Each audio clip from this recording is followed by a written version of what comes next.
रियासत तेलंगाना की हुकूमत ने टिम्बरीज के रेसिडेंशियल स्कूल कायम करते हुए अक़लियतों के नौनिहालों को अपने साथ जोड़ने में कामयाब हो गई है। इससे हुआ यह है कि इस तरह के बच्चे वसाइल ना होने पर दीनी तालीमी मदरसों में शरीक करवाए जाते थे और उनकी तालीम वहां पर मुफ्त हुआ करती थी। कहीं ऐसा ना हो कि मुस्तकबिल में बच्चों के ना होने की वजह से दीनी मदरसे बंद हो जाएं और साथ ही साथ हुकूमत के रेसिडेंशियल स्कूल भी खत्म। बहरहाल अब समाज के सामने एक बड़ा सा सवालिया निशान आकर खड़ा हो गया है कि क्या हुकूमत कोई बड़े एजेंडे के साथ कोई साजिश तो रचा नहीं रही है। हुकूमत ने उर्दू को दूसरी सरकारी जुबान का दर्जा दे तो दिया है, लेकिन पीछे से माहौल ये भी गर्म सामने आया है कि रेसिडेंशियल स्कूल्स कायम करते हुए हुकूमत ने उर्दू जरिए तालीम स्कूल्स की कमरें ही तोड़ दी है। और तो और माहौल में यह भी खबर गर्म है कि हालिया दिनों में 4 उर्दू जरिए तालीम कॉलेजेस को अंग्रेजी मीडियम रेसिडेंशियल कॉलेजेस में जम कर दिया गया है। वाह, क्या सफाकाना चाल है। एक तरफ तो उर्दू को दूसरी सरकारी जुबान का दर्जा दे दिया गया है, दूसरी तरफ इसे खत्म करने का भरपूर प्लान भी अमल पैरा हो गया है। हुकूमत के सलाहकार AK खान ने आज एक प्रेस कॉन्फ्रेंस में हुकूमत का साथ देते हुए ये बताने की कोशिश की कि हुकूमत उर्दू जुबान के लिए बिल्कुल संजीदा है, लेकिन वाज़ेह हो कि उर्दू लेक्चरर्स या ट्रांसलेटर्स के लिए हुकूमत के एक सरकारी हुक्मनामे में ग्रेजुएशन में उर्दू को जरिए तालीम लाजमी बना दिया गया है। अब ये बताइए कि ऐसा कौन सा कॉलेज है जिसमें नौजवानों ने इस तरह से तालीम हासिल की है। लिहाजा अगर कोई भी नौजवान ग्रेजुएट इस जुमरे में नहीं आता है तो समझिए ये नौकरी उसे मिल ही नहीं सकती। वाह, क्या जबरदस्त चाल है KCR की। ये होशियारी तो नोटबंदी से भी ज्यादा साबित हो रही है। टिम्बरीज में जितने भी स्कूल्स हैं और मैं दूसरे स्कूल्स का भी जायज़ा लिया हूँ। हम लोग गए थे साथ में, मैं और शकूर साहब जाके बहुत सारे स्कूल्स भी देख के आए हैं, शहर में और बाहर भी देखे हैं उर्दू मीडियम स्कूल्स। नया फैसला तो इसके बारे में कोई कुछ नहीं लिया गया है, गुज़िश्ता 3, 4, 5 साल के दौरान कभी भी नहीं हुआ है। लास्ट जो कन्वर्शन उसमें भी ऐसा था कि जो एग्जिस्टिंग स्टूडेंट्स थे उनको तो करने दी, वो जो 8th में उर्दू में थे, 9th में उर्दू लिए, 10th में उर्दू लिए, वो आगे बढ़ते गए। जो नए नीचे के क्लासेस में जो फ्रेश एडमिशन्स हो रहे थे वो उर्दू मीडियम के बजाय इंग्लिश मीडियम में करते गए। अब ये स्कूल्स क्या हुआ, लास्ट ईयर जो डिसीजन लिए हम लोग हुकूमत की तरफ से कि ये स्कूल्स को भी अच्छे स्टैंडर्ड में लाने के लिए 12 जो एजुकेशन डिपार्टमेंट के तहत स्कूल्स थे वो स्कूल्स और 2 जूनियर कॉलेजेस वो टिम्बरीज में लाए गए हैं। क्योंकि टिम्बरीज में देखिए, टिम्बरीज में नाम ही इंग्लिश है, Telangana minority English medium residential school society है। तो एक अच्छा आला तरीन एजुकेशन अच्छे फैसिलिटीज़ के साथ देना है, इनका मुस्तकबिल बनाना है, फ्यूचर बनाना है, ये मकसद के साथ स्कूल्स शुरू हुए थे। अल्हम्दुलिल्लाह बहुत कामयाब चल रहे हैं स्कूल्स। तो सिर्फ वो 12 स्कूल और 2 जूनियर कॉलेजेस, वो भी जो पहले का जीवो था 2008 का जीवो, उसको बरकरार रखते हुए, उसको आगे ले जाते हुए कर रहे हैं। कहीं भी कुछ कन्वर्शन नहीं हुआ है, ये बेबुनियाद है ये बात। और जो दूसरे स्कूल्स हैं 2000 तक हैं, प्राइमरी स्कूल्स हैं, अपर प्राइमरी स्कूल्स हैं, हाई स्कूल्स और जूनियर कॉलेजेस जो एजुकेशन डिपार्टमेंट के तहत हैं, उर्दू मीडियम स्कूल्स कॉलेजेस जो है वो 1800 1900 समझिए तकरीबन 2000 हैं ये इंस्टीट्यूशंस। इनमें फैसिलिटीज़ और इसमें इजाफा करने की ज़रूरत है। फैसिलिटीज़ में इंफ्रास्ट्रक्चर हो, टीचर्स और स्टूडेंट्स भी और ज़्यादा एडमिशन लेना है इसमें, इसके लिए कोशिश करने की ज़रूरत है। हम लोग जो जाके देखे थे स्कूल्स को गुज़िश्ता 3-4 महीने के दौरान बहुत सारे स्कूल जाके देखे हैं, अजलाओं में और हैदराबाद, शहर हैदराबाद में भी, विजयनगर कॉलोनी में, रेड हिल्स में, कारवान में, ये स्कूल्स पूरे जाके देख के आए हैं। इनको तो मजबूत करने की ज़रूरत है।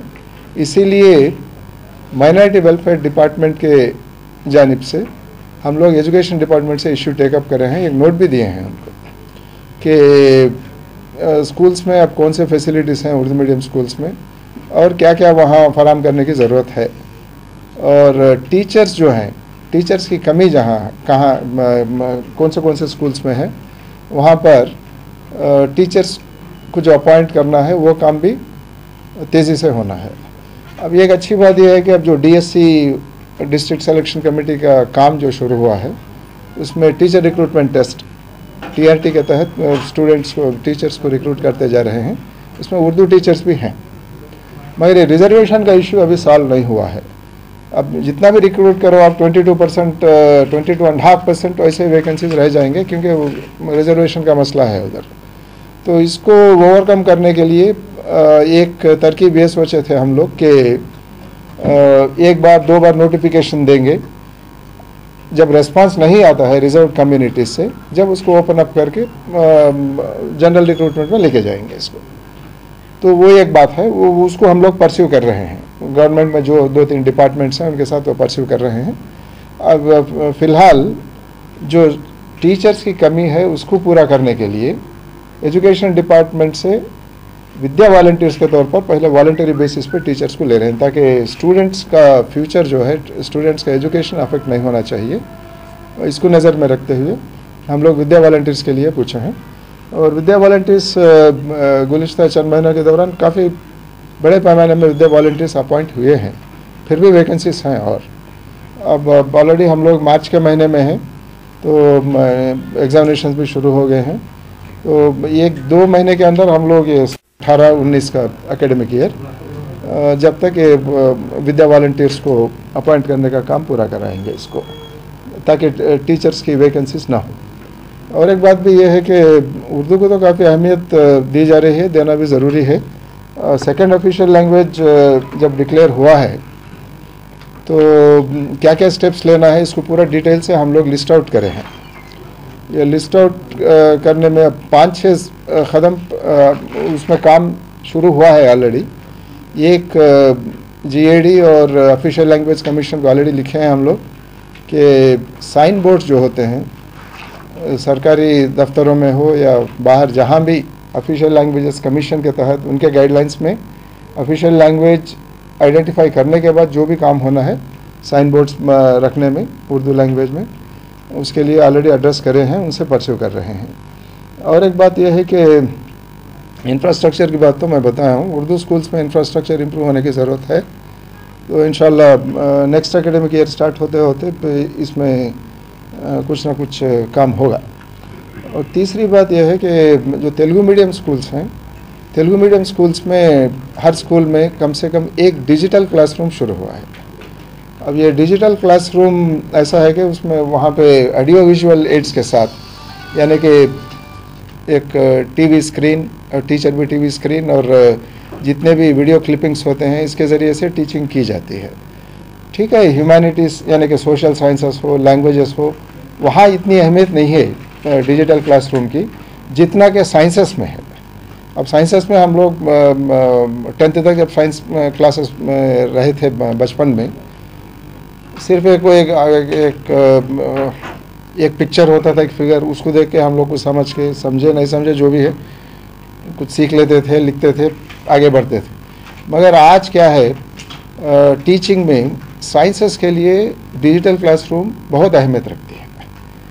इंटरनेट में बहुत सारा मटेरियल है जिसको डाउनलोड कर सकते हैं।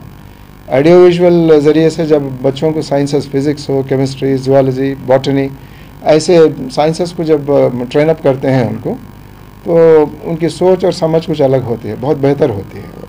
तो दूसरे मीडियम्स में, दूसरे क्लास हर सब्जेक्ट्स तरह से अच्छे क्वालिटी के हुए हैं, नहीं हुए हैं, और फिर इसको आगे लेके जाएंगे। मैं समझता हूँ कि नेक्स्ट एकेडमिक ईयर में एक्सपेरिमेंटल बेसिस पे इसको स्कूल्स में इंट्रोड्यूस करेंगे हम लोग। इससे खासकर जो 10th इंटरमीडिएट के स्टूडेंट्स हैं उर्दू मीडियम के, उनको काफ़ी फ़ायदा होगा, साइंस स्टूडेंट्स को खासकर।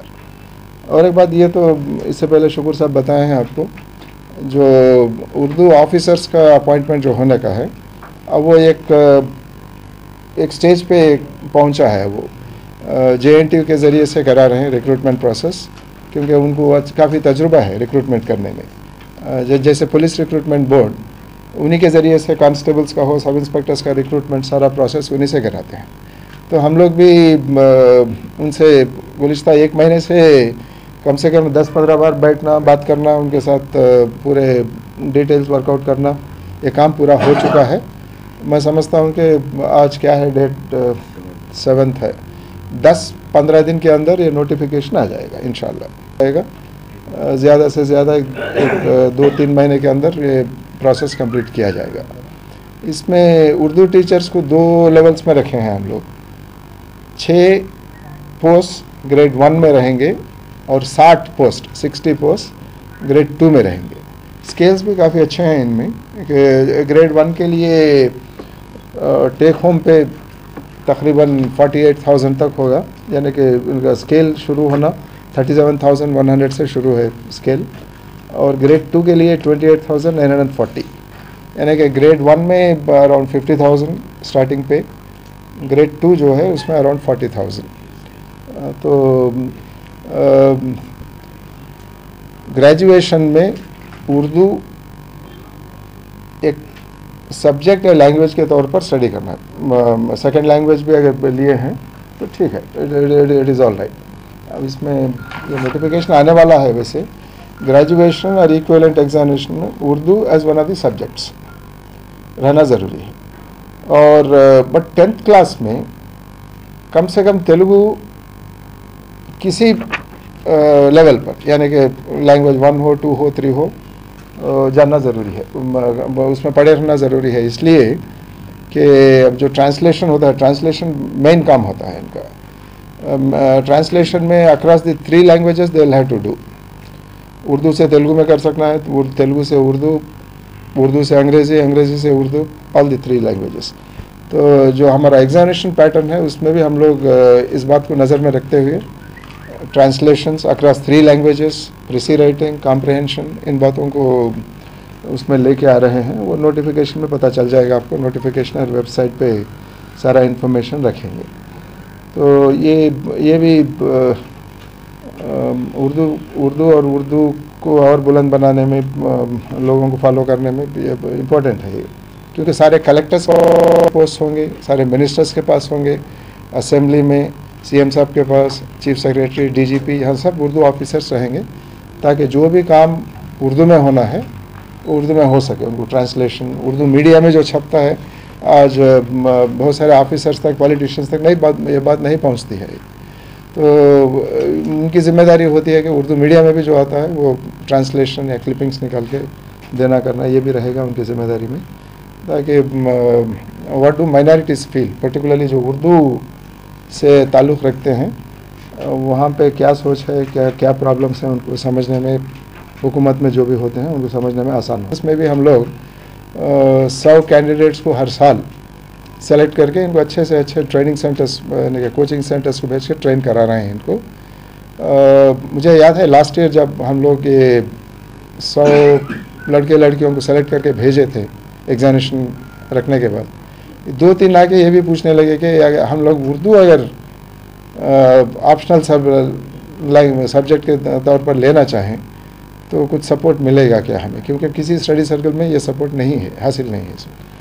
इसलिए हम लोग ऑलरेडी दिल्ली में जामिया मिलिया, हमदर्द के उनके कोचिंग सेंटर्स हैं सिविल सर्विसेज के, वहाँ पे उर्दू में तरबियत दी जाती है।